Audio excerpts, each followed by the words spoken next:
যদি এই ভারতীয় ষড়যন্ত্র, ভারতীয় আধিপত্যবাদ, শেখ হাসিনার ষড়যন্ত্র, আওয়ামী লীগের উৎপাত বন্ধ করতে চান, তাহলে এই বিপ্লবী শক্তিকে একতাবদ্ধ থাকতে হবে। ডক্টর মোহাম্মদ ইউনূসকে বলবো, এই স্বরাষ্ট্র উপদেষ্টাকে চাটিয়ে বিদায় করেন। এই যে আমরা যারা বিপ্লবী, যারা হাসিনার পতন ঘটিয়েছি, আমরা রাজপথে নেমে হাসিনার বিরুদ্ধে স্লোগান দিয়েছি। শক্তির বিরুদ্ধে আজকে ষড়যন্ত্র শুরু হয়েছে। সেই বিপ্লবী শক্তিকে পরিকল্পিতভাবে বিভক্ত করা হয়েছে। সরকারের 11 মাসে সরকারের অর্জন আমাদেরকে বিভক্ত করেছে। আমরা যদি এইভাবে বিভক্ত হয়ে যাই, তাহলে ওই হাসিনা আবারও ফিরে আসবে। আমি বাংলাদেশ সেনাবাহিনীকে ধন্যবাদ জানাই।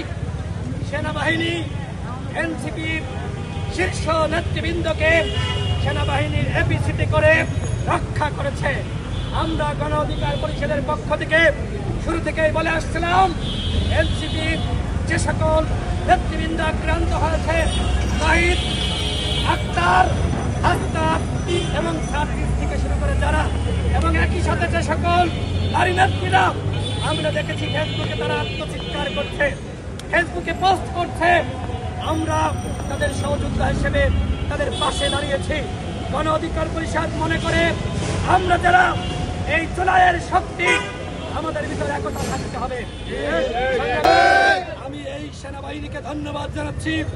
আজকে বিপ্লবের নেতা এনসিপির নেতাদেরকে তারা যেভাবে রক্ষা করেছে, এইখানে যেভাবে ছাত্রলীগের বিরুদ্ধে তারা রুখে দাঁড়িয়েছিল, সেনাবাহিনীর একজন তো ভারত হতে পারত না, পুলিশ তো পালিয়েছে না? হ্যাঁ, সেইখানে কিছু সংখ্যক পুলিশ তারাও কিন্তু ছাত্রলীগ যুবলীগকে প্রতিহত করেছে।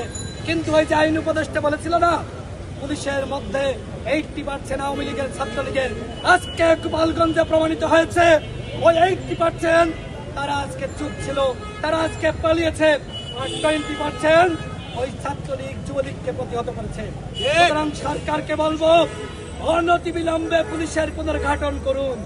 অনতিবিলম্বে পুলিশের ন্যূনতম এই বিপ্লবীদের মধ্য থেকে 50,000 ছাত্র যুবক যারা এই বিপ্লবে ভূমিকা রেখেছে, 50,000 নতুন পুলিশ সদস্য নিয়োগের ব্যবস্থা করো।